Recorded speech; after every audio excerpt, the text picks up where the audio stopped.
Гамшиг дээр бүхнээс нэрсэн. Гамшиг хэд ангилдаг гэлээ? 2. За юу гэж ангилдаг? Хүнээс үлдсэн гамшиг. За тэгвэл Монгол хамгийн тохиолдож байгаа одоо их тохиолддог байгалийн гамшигууд юу орж байгаа?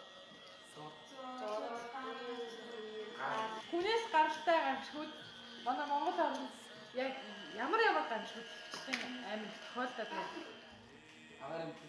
За агарын хавч. Хоо хайдас. За агарын.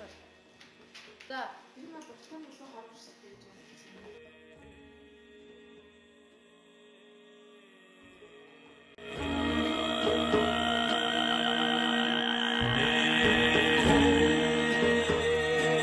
Хүний хийж идэх юм бол ихсэн тиймүүд одоо болно ш. Өөрөөсөө хийж байна. Жохон ч гэсэн хогоо ангийн самд нь хийгээд өөрөөсөө ихлэх таа хүнийг өрөөл. Тэр л юм одоо үжиж байна да. Манай Монгол орон нэлээд агарын project байгаа. Тэгээ ялангуяа одоо Монголын маань энэ цаг агарын нөхцөл байдал маш шүүдэрсэн болохоор одоо гэр хорооллын айлууд мэдээж хэрэг хөтлөжгүй тул маш их нүүрстүүлэн зэрэг хэмжээгээр маш их таарч байгаа. Нөлөөл маш бага байдаг л да.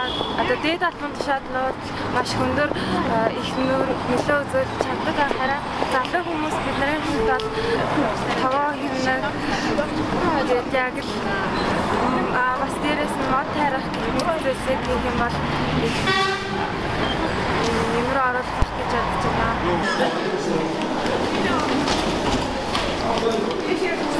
Агарын хөтлөгийг би залуучууд бидний зүгээс яаж бууруулах вэ гэдэг дээр миний үзэл бодол болохоор ядаад гэрлээ нөгөө нэг унтраах шар гэрэл ашиглахгүй байх тийм. Тэгээд шар гэрэл яадаг гэхээр айгүйх тог иддэг. Тэгээд энэ тогийг гаргахын тулд дулааны сэлгай станцууд маань амар нүүрс цацаж шатааж дээшээ нөгөө хутаад хараадаг учраас бид нэр ядаад цагаан гэрэл сүүн гэрэл хэрэгтэй. Ашиглаа явуучих газар машин байхгүй байх хэрэгтэй. Иймэрхүү энгийн жишээнүүдийг биднээс эхлэх баха. Миний хувьд бол тогоо хэмнэх тэгээд ер нь залуучууд ингээ урайлаад моцод хариул ер нь агарын бүхэл маань болсон гэж бодож байна.